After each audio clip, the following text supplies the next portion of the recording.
Good evening, and welcome to another episode of Political Mystery. I'm your host, Sherlock Holmes. Tonight, we discuss two-party systems in our government and how they can be dangerous to policymaking. Let's get right into it, right after tea time.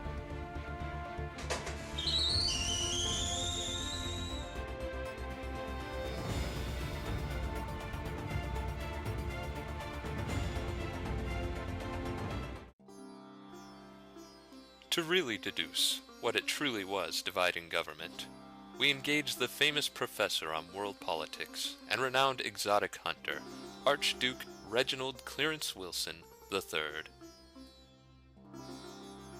Well, thank you for taking time out of your latest expedition to meet with us. That's quite all right, my dear boy. There'll be plenty of spotted pygmy albino crocodile left on the Zambezi until I get back. You're quite bold. Isn't that a capital crime? Not when you maintain a regular invite at Her Majesty's tea time, but I suppose it is rather droll. Now,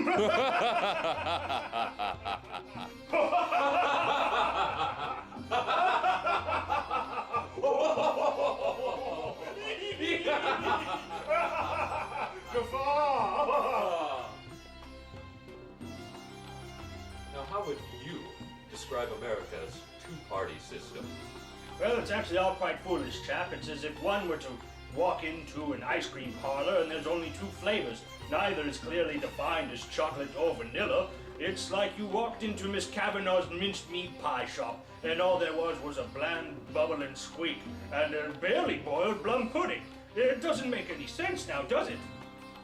I'm not quite sure what you said, Your Eminence. Precisely, Mr. Holmes. It's simply an allegory for a two-party system that seems to bugger up a sensible modern society. Well, you're correct in that statement, my friend, but how do you choose between two diverse flavors? How do these parties overcome their problems? Quite right, dear Holmes. It reminds me one time on the Serengeti when I saw a gray-backed jackal fighting against a Rhodesian spotted hyena over a carcass of a water buffalo. It was quite a bloody ruse. But what is one to do when you're left with such lack of choices? You jest. We can't simply let them slaughter one another for fun. Of course not, but sometimes one must let them duke it out. It's only after a few blows have been exchanged and some blood shed that they come to learn the importance of sacrifice. That is how you come to a decision. That is how you come to a compromise. I believe I understand where you're coming from. It's always a pleasure to have you on the show. Taking the professor's suggestion, I decided to put two stereotypes together, a Democrat and a Republican, and set them with the challenge of comparing apples and oranges. In order to demonstrate what I had learned from the professor, I decided to try an experiment. I decided that it would be like-minded to pit two people with different views and beliefs in the same room to make one decision.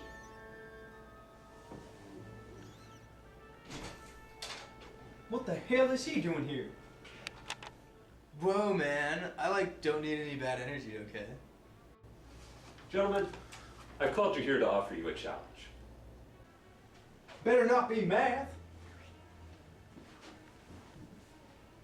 Man, I hope I'm not late to get home. There's a Family Guy marathon on and I need more Doritos, man. All in good time, chaps. All that I ask is that you find a compromise. Once you do that, you're free to leave. Much like issues in Congress, America's two major political parties go at it every day to make policies. They don't always see eye to eye, which can cause a stalling government. This is what's known as partisanship, much like the situation we have our two subjects in right now. Have we come to a decision yet? This is stupid. I hate fruits. So I've heard. Can we maybe get some vegetables in here, man? Maybe some pizza? Clearly, you two need more time. Now, in order for our two subjects to be able to go home on time, they must reach a compromise. They both must give a little and take a little, meet in the middle of the road. That way, they can make policies without stalling government. Compromise is the only way for our government to function properly with two major parties. Are you boys done in here? Yep. And what was the compromise? Bananas, 'cause that's how we do it in America. Whoa, America! Correct.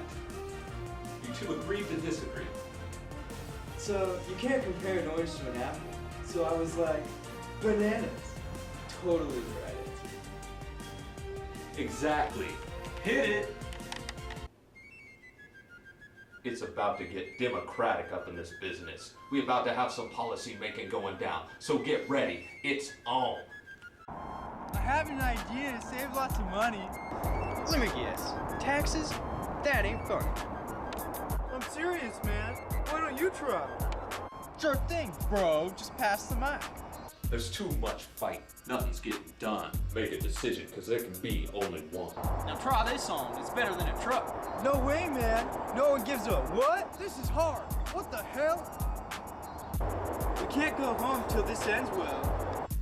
Gotta give to take, and take to give. It's your decisions that help us live. So what is it that you surmise? One word, man. Compromise. So if I drop this, And I toss that. Policy making is getting fat. at the end of the day, we made it work. Not too bad for a hippie, jerk. You can't win it all in this game. That's why you leave them guys at home and use that brain. It's all about policy making, not partisanship. That's how things get messed up. You're elected to make decisions. Make some good ones.